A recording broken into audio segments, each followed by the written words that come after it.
मैं अपनी आवाज़ हूँ। मैं ये दावा नहीं करता कि मैं जनता की आवाज़ हूँ या मैं ये तो है ही नहीं कि मैं सत्ता की आवाज़ हूँ। तो मेरे को ऐसा लगता है कि इस क्षेत्र की सबसे बड़ी समस्या जबकि स्वास्थ्य है और इस क्षेत्र का हमारे क्षेत्र का विधायक जो है वो स्वास्थ्य मंत्री है। का चिरमिरी के प्रति लगाव तो नहीं है? आज जो लोग उनका विरोध करेंगे वो कहीं न कहीं कल अपना भविष्य देख रहे हैं पॉलिटिक्स में, तो सच है। कोई ना कोई, चाहे वो कांग्रेस के अध्यक्ष हों या फिर भावी विधायक जो भी हों, है ना? मेरी उनकी सेटिंग है या मैं उनसे बातचीत करता हूँ या मैं आजकल सवाल उठा रहा हूँ। कांग्रेस में भीतराघात की संभावना बीजेपी से ज़्यादा होती है। क्यों ऐसा होता है? कांग्रेस पार्टी का जो कार्यकर्ता होता है, वो वफादार क्यों नहीं होता है? आपको इस चीज़ पे विचार करना चाहिए, क्यों नहीं करना चाहिए? क्यों नहीं करेंगे आप? यदि प्रतिभा यादव चुनाव जीत सकती हैं, तो कांग्रेस की शहर की कोई भी महिला चुनाव जीत सकती है। मैं आपको बता दे रहा हूँ। बाकी कोई भी पार्टी जो है वो पूंजीवादी ही पार्टी होती है, पूंजीपति लोगों का ही वर्चस्व होता है। तो आप कह रहे हैं कि वो मतलब आने वाले प्रत्याशी हो सकते हैं? नहीं, आने वाले प्रत्याशी वो निश्चित तौर पर हैं, हो सकते हैं, बिल्कुल हो सकते हैं, लेकिन क्या है कि वो जिलाध्यक्ष के पद में जब से आए हैं या बतौर जिलाध्यक्ष, वो क्या है, वो एक ग्रुपिज़्म वो फॉलो कर रहे हैं, मतलब एक कुछ लोगों को महत्व देना या कुछ लोगों का अपनी गुटबाजी करना। जिन्हें शायद आप बच्चों की टोली भी कहते हैं। हाँ, बच्चों की टोली उनको नहीं कहता मैं। अब ऐसा नहीं है। जब विधानसभा चुनाव हुए तो खुलकर मैं रमेश सिंह के साथ था, वो सब जानते हैं, है ना? रमेश सिंह के साथ ही था, रमेश चंद्र सिंह के साथ।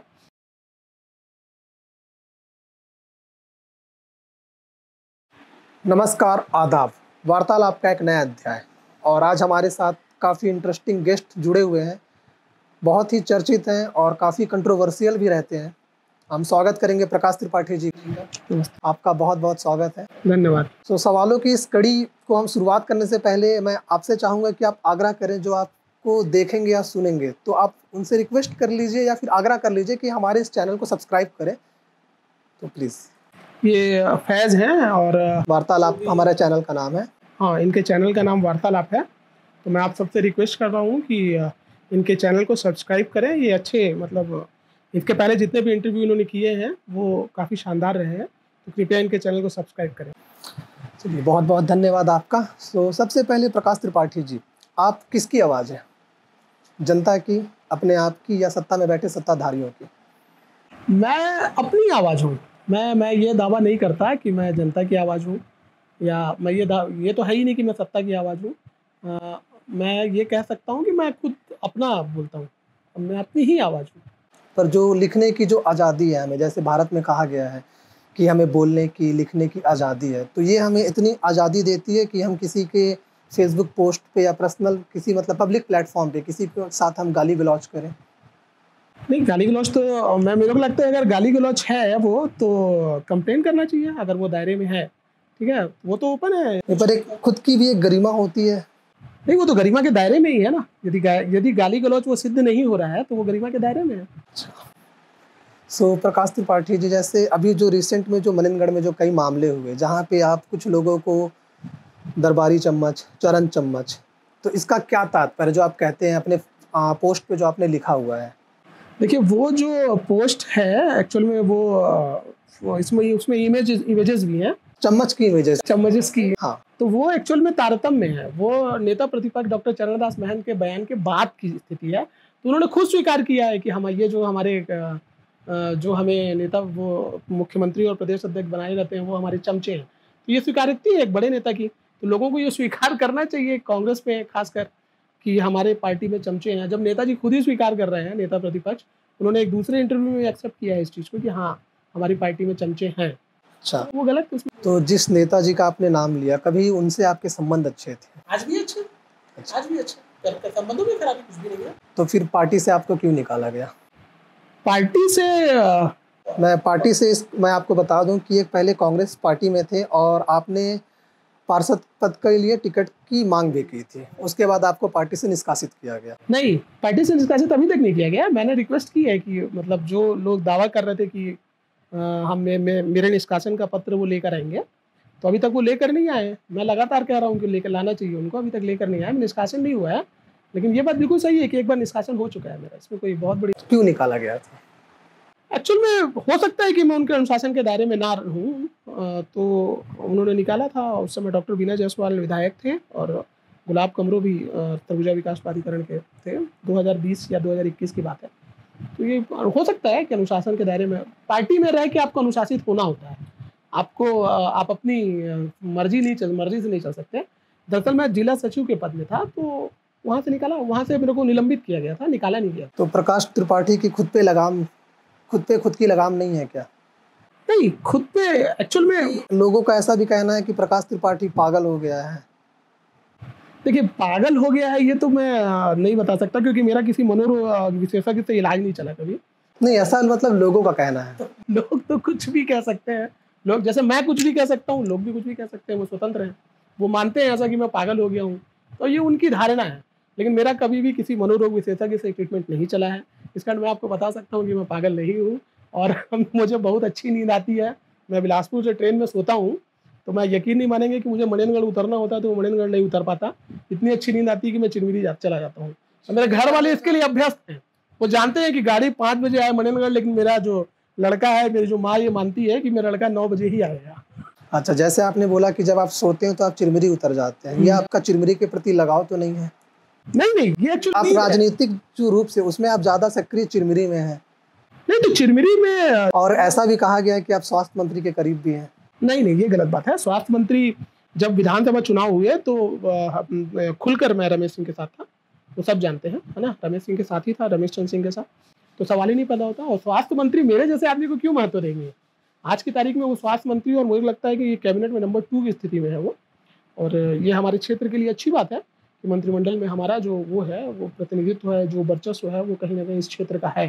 तो ये गलत बात है कि मैं उनका करीबी हूँ। क्यों करीबी होऊँगा? सवाल ही नहीं पैदा होता। आज की तारीख में जब वो मंत्री बन चुके हैं, तो कोई नया आदमी उनका करीबी हो ही नहीं सकता। ये गलत बात है। अच्छा, तो जैसे जो प्रकाश त्रिपाठी पहले, आज से 4 साल 5 साल पहले जो सत्ता के खिलाफ, मतलब लोगों से, जो सत्ता जो में जो लोग बैठे हैं उनसे सवाल पूछा करते थे, आज वो सत्ता के जो खिलाफ लोग हैं उनसे सवाल पूछ रहे हैं। कहीं ये स्वास्थ्य मंत्री के करीबी की? नहीं, देखिए, आपको ये चीज़ मानना होगा, हम सबको ये मानना होगा, इस क्षेत्र की सबसे बड़ी समस्या जो है वो स्वास्थ्य है।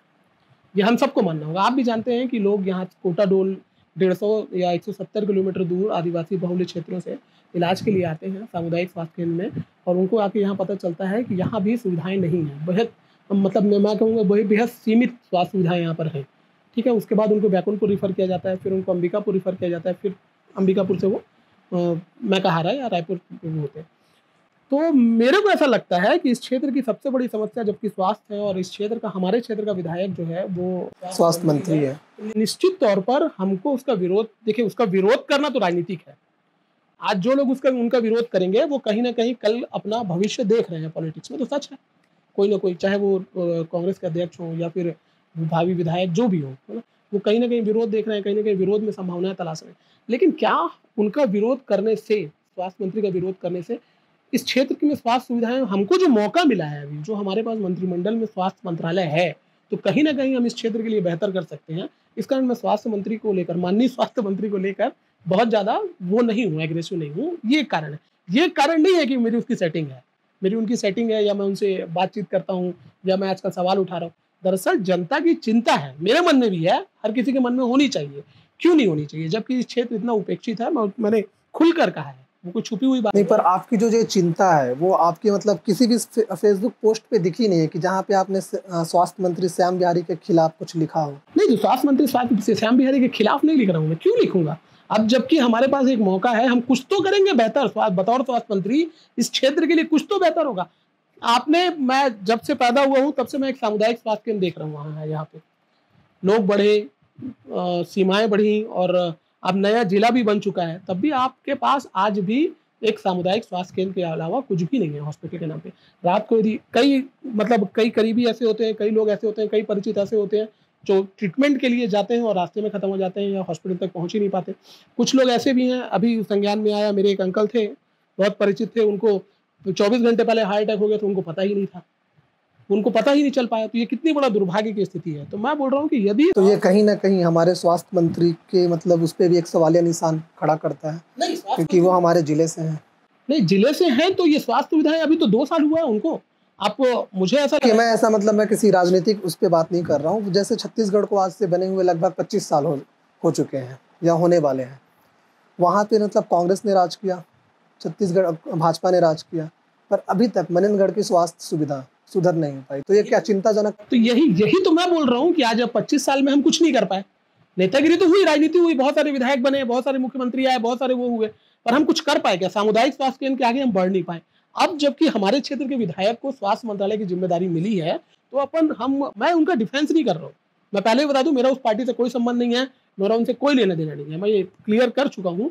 लेकिन अभी बेवजह की आलोचनाओं में उनको फंसाकर या उनकी कुर्सी को हिलाकर ये इस क्षेत्र के लिए उचित नहीं होगा। मुझे ऐसा लगता है कि वो बतौर स्वास्थ्य मंत्री जो भी करेंगे, कम से कम ना कुछ से तो अच्छा ही करेंगे। जो आज स्थिति है उससे बेहतर स्थिति में तो हम पहुंचेंगे, ऐसा मुझे लगता है। तो आपको उनसे उम्मीदें हैं? हाँ, उम्मीदें, बिल्कुल उम्मीदें हैं उनसे। मेरे को बतौर स्वास्थ्य मंत्री श्याम बिहारी जायसवाल से उम्मीदें हैं। मैं बिल्कुल उनको दरकिनार नहीं करता और मैं उनकी कोरी आलोचना नहीं करता, मैं जबरदस्ती का विरोध नहीं करता। मैं इस क्षेत्र की जो मूल समस्या है, जो स्वास्थ्य को लेकर जो आसपास के आदिवासी क्षेत्रों में जो परेशानियां हैं, उनके प्रति मैं बहुत ज्यादा लापरवाह नहीं हो सकता अपनी राजनीति के लिए या राजनीतिक हितों के लिए।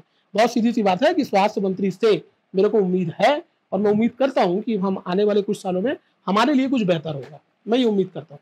हालांकि बहुत समय है, आलोचना के लिए भी समय है, चुनाव के समय किया जा सकता है, विरोध किया जा सकता है, चुनाव के समय सब एक दूसरे के आगे आमने सामने होंगे, लेकिन अभी जबकि मतलब बेवजह का विरोध जो है वो नहीं होना चाहिए। मुझे आपकी राजनीतिक प्रिंसिपल क्या है? क्या है आपके राजनीतिक सिद्धांत? मेरे राजनीतिक सिद्धांत क्या है ये मैं खुद नहीं जानता। मैं खुद नहीं जानता, मैं जो हूँ वो हूँ। बस मेरे को पंडित जवाहरलाल नेहरू को पढ़ना अच्छा लगता है, वो उनके कार्य जो है उनका मैं फ़ैन हूँ, है ना? वो एज ए राइटर मेरे को बहुत अच्छे लगते हैं। बाकी मैं खुद नहीं जानता कि मैं कहाँ हूँ, मैं किधर हूँ। मतलब एक्चुअल में जो हूँ वो तो हूँ सामने-सामने। अब आप लोग को मतलब जो विद्वान हैं वो जज करें कि मैं किधर हूँ एक्चुअली। मैं खुद नहीं जानता इस बारे में कि मैं किधर हूँ। तो जब आप अपने जो पोस्ट को जब लिखते हैं तो आप अपने होशो-हवास में लिखते हो? हाँ, बिल्कुल होशो-हवास में लिखता हूँ। बिल्कुल जो मेरे मन में होता है वो मैं लिखता हूँ। वो लिख देता हूँ। जिसको पढ़ना है पढ़े, जिसको नहीं पढ़ना पढ़े, वो जैसा रिएक्ट करना चाहता है कर सकता है। लेकिन मैं किधर हूँ, मेरी विचारधारा, आइडियोलॉजी किधर है, ये मैं नहीं बता। कांग्रेस क्यों ज्वाइन किया था? मैं पहले कांग्रेस में था। क्यों ज्वाइन किया था आपने? क्योंकि मैं पाता था कि कांग्रेस के करीब हूँ, मेरे को अच्छी लगती थी, उसका जो इतिहास है वो मेरे को अच्छा लगता है। देश का भाई आधुनिक भारत का जो इतिहास है वो कांग्रेस का ही इतिहास है।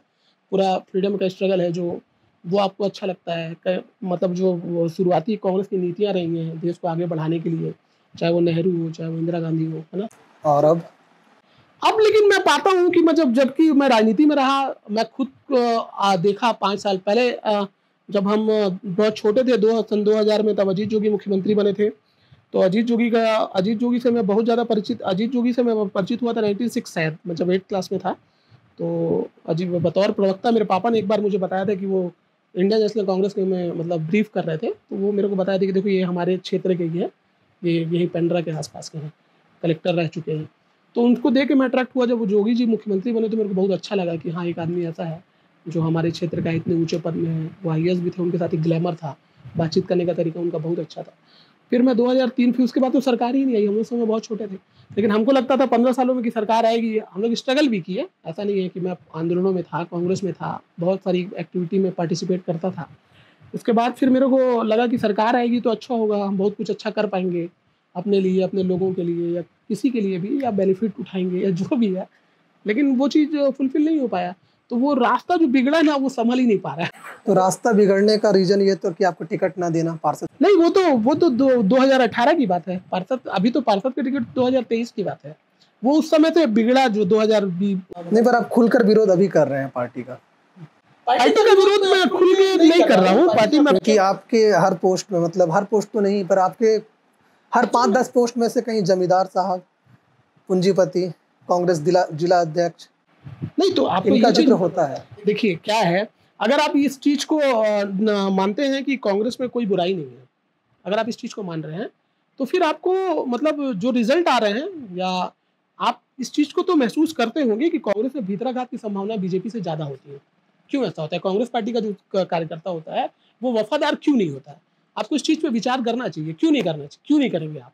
आप कभी भी जब भी, जैसे कि मैं मतलब कुछ लोगों का समूह बन गया है नीचे से ऊपर। कुछ लोगों में से आप किसे मतलब रिफर कर रहे हैं? आप नाम ले सकते हैं। बिल्कुल मैं ले रहा हूँ। जैसे यहाँ रमेश सिंह है, वो सुपर पावर है कांग्रेस में, आपको उनकी एनओसी लेनी ही पड़ेगी किसी भी चीज़ के लिए। फिर आप उसके ऊपर जाएंगे तो फिर चरणदास महंत है, फिर उसके ऊपर सरगुजा क्षेत्र में जाएंगे तो टी एस सिंहदेव है। तो ये एक वो समूह टाइप का है जो एक दूसरे के हितों का संरक्षण करता है, जहाँ पे नीचे जो होती है वो जस्टिस नहीं हो पाता है, खासकर टिकट वितरण में। इस कारण वो जो बिल्कुल सही बात है, ये इसमें कुछ भी गलत नहीं है भाई। आपने यदि मेरे को टिकट नहीं दी, चलिए कोई बड़ी बात क्यों नहीं मिली आपको टिकट? कारण है, मैं बता रहा हूँ आपको। टिकट नहीं देना ये कोई बहुत बड़ी बात नहीं है, बड़े बड़े लोगों को टिकट नहीं मिलती है। मैं तो ये भी मेरी जानकारी में है कि अर्जुन सिंह ने भी टिकट की मांग की थी अपनी लड़की के लिए, तो नहीं दे पाए थे। ऐसा कई बार हो जाता है। लेकिन जिसे टिकट दी गई वो बजरंग दल का कार्यकर्ता है, तो वो कितना खराब बात है। मतलब जिस व्यक्ति को आप समझा रहे हैं वो मेरे से उम्र में छोटे हैं, मतलब मैं उनको समझाता आप स्नेहिल शुक्ला की बात? हाँ, मैं उनको पहले समझाता था, कहाँ तुम लोग बजरंग दल में हो, क्या ये सब है, ये लोग बजरंग दल में थे प्रकरण। तो आज के डेट में मेरे लिए तो एक चैलेंजेबल हो गया ना, मेरी तो कोई वही नहीं रह गई है ना, वैल्यू ही नहीं रह गई। मतलब जहाँ पर मैं जिस जगह पे मैं खड़ा होता हूँ, जिस जगह पे मैं बात करता हूँ 10 लोग के कुछ ना कुछ मतलब आपके कॉन्टेक्ट तो होंगे, कहीं ना कहीं कम्युनिकेट करते होंगे आप, तो फिर आपका क्या रह जाता है? आपका नहीं रह जाता कुछ भी। तो आप फिर ये जो लड़ाई है सांप्रदायिकता की और बजरंग दल की या बीजेपी की, वो लड़ाई ग्रास रूट लेवल पे है कहाँ? वो तो कुछ भी नहीं है, वो तो मौके वाली बात है। अच्छा, तो ऐसा होता है। जैसे आपने बोला कि जब आपने कुछ नेताओं के नाम लिया फिर आप उनके साथ में थे, तो ये रीज़न था कि आपको टिकट ना मिलना, फिर आप उनके खिलाफ हो गए। और आपने, फिर से मैं दोहरा रहा इस बात को, कि आपने हर जगह जिक्र किया है जमींदार साहब। तो मेरा यह सवाल है कि क्या पूंजीपति चुनाव नहीं लड़ सकते? पूंजीपति ही चुनाव लड़ सकते हैं, पूंजीपति ही चुनाव लड़ते हैं। पूंजीपतियों का ही वर्चस्व होता है किसी भी पार्टी में। कोई भी राजनीतिक दल जो है, वो मैं सिर्फ कम्युनिस्ट पार्टी को नहीं बोलूंगा, बाकी कोई भी पार्टी जो है वो पूंजीवादी ही पार्टी होती है। पूंजीपति लोगों का ही वर्चस्व होता है। लेकिन आपको जैसे आपने बोला कि पूंजीपति चुनाव लड़ सकते हैं, तो भाजपा से धर्मेंद्र पटवा को टिकट ना मिलकर सरजू यादव की पत्नी को टिकट दिया गया। हाँ, ये बीजेपी का एक्सेप्शनल है। बीजेपी ने जीती है। यदि प्रतिभा यादव चुनाव जीत सकती है तो कांग्रेस की शहर की कोई भी महिला चुनाव जीत सकती है। मैं आपको बता दे रहा हूँ, मैं उनकी मतलब योग्यता में ऐसा सवाल नहीं उठा रहा हूँ, लेकिन वो बेहद साधारण पृष्ठभूमि से आती है, लेकिन वो चुनाव जीती। लेकिन आप कांग्रेस में देखिए, 1993 में जो महिला नगर पालिका अध्यक्ष की दावेदार थी, 2025 में भी आके नगर पालिका अध्यक्ष। मैं आपके कोट को मैं रिपीट करूंगा आपके कोट को मैं रिपीट करूंगा जहाँ पे आपने लिखा है 1993 से लेकर 2025 तक शहर की एक नेत्री लगातार हर आरक्षण में नगर पालिका अध्यक्ष की प्रत्याशी है। सिर्फ ईमानदार कार्यकर्ता है, बाकी चमचे हैं। तो इसको थोड़ा विस्तार से समझाइए। बिल्कुल सही है। 1993 में भी वो कांग्रेस पार्टी में अध्यक्ष पद की दावेदार थी, बिल्कुल सही बात है। 1999 में राजेंद्र बोधिया सामान्य सीट पे लड़े, फिर 2004 में वो फिर लड़ी महिला सीट में, फिर 2009 में ओबीसी, जिस समय जाबिर खान जब अगेंस्ट में लड़े थे चुनाव, जिस समय धर्मेंद्र पटवा जीते थे, ओबीसी सीट थी, उनमें टिकट मिला उनको।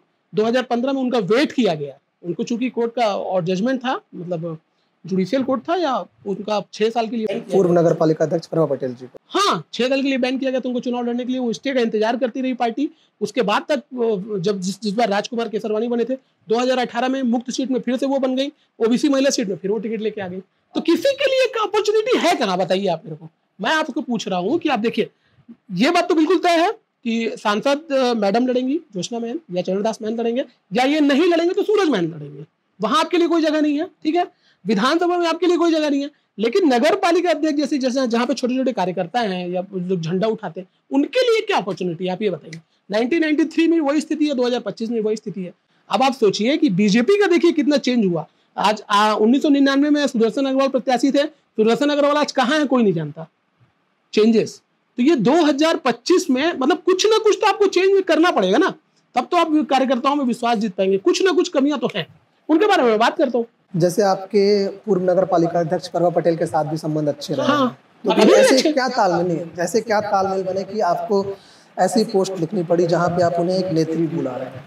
नेत्री है वो अभी जब मैं उनसे राजनीतिक पॉलिटिकल बात करूंगा या किसी विषय पर बात करूंगा तो नेत्री है, व्यक्तिगत संबंध अपनी है। व्यक्तिगत संबंध मेरी बुआ है, बेहद आदरणीय है, मैं तो उनका बहुत सम्मान करता हूँ। मेरे घरेलू संबंध भी है, मतलब परिवार में आना जाना भी है, तो वो कोई सम्मान में कोई कमी नहीं है। लेकिन जो वो शब्द है वो बिल्कुल सही है। 1993 में भी वो अध्यक्ष की दावेदार थी, 2025 में भी वो आके अध्यक्ष की दावेदार। अच्छा, रमेश सिंह जी के बारे में क्या कहना है आपका? रमेश सिंह अच्छे वकील हैं, अच्छे पॉलिटिशियन नहीं है, और मुझे लगता है कि वो चुनाव के दौरान ही मुझे समझ में आ गया था कि कम से कम 20,000 वोट से हारेंगे। लेकिन ये उम्मीद मतलब अच्छा ये था कि वो 11,000 वोट से हारे चुनाव। प्रभा पटेल प्रभा पटेल शार्प पॉलिटिशियन है, शार्प पॉलिटिशियन है, प्लस वो बहुत अच्छा वर्क नहीं कर पाई हैं जितना मौका उनको मिला है। मेरे को ऐसा लगता है रामानुज अग्रवाल उनके ऊपर बहुत भारी है काम के हिसाब में। और ठीक है,